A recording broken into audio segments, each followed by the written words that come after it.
सजनवा music presents.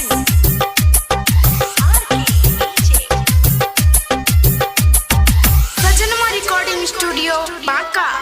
अच्छा दिलवा के सोचल बतिया ओकरा से हम बताइब रे, तेनुआ के आपन बनाइब रे। दिलवा के सोचल बतिया ओकरा से हम बताइब रे, रेनुआ के आपन बनाइब रे। मीठी मीठी बतिया बोली के ओकरा दिलवा में आपन बसाइब रे।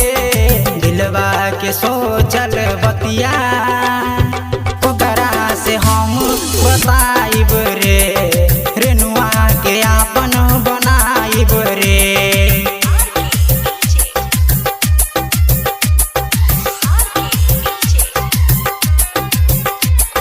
गजबे उ लागेला मनमा में भावेला, रहेला हमरा उ साथ में।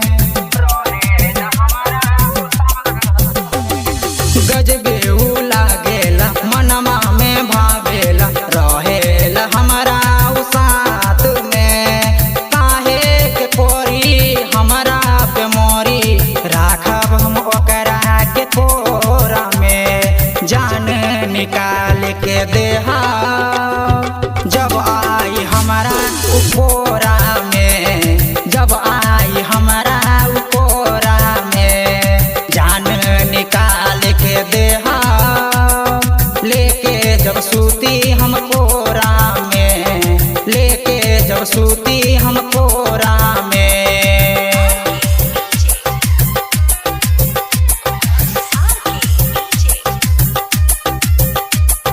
प्यारू करेली रे बाप में से डरेली रे, हमरा ई बात पता बा।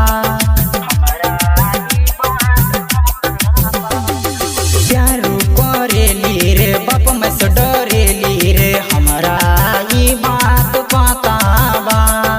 ओकरा घर पे जाई के ओकरा बाप माई से बताइब रे, रेनुआ के हम हैं दीवाना।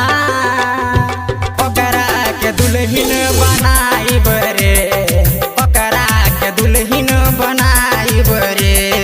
बिट्टू बाबा ओकरा घरवा के दुल्हन बनाइब रे, घरवा के दुल्हन बनाइब रे। म्यूजिक बाय सजनवा रिकॉर्डिंग स्टूडियो बांका बांका बांका।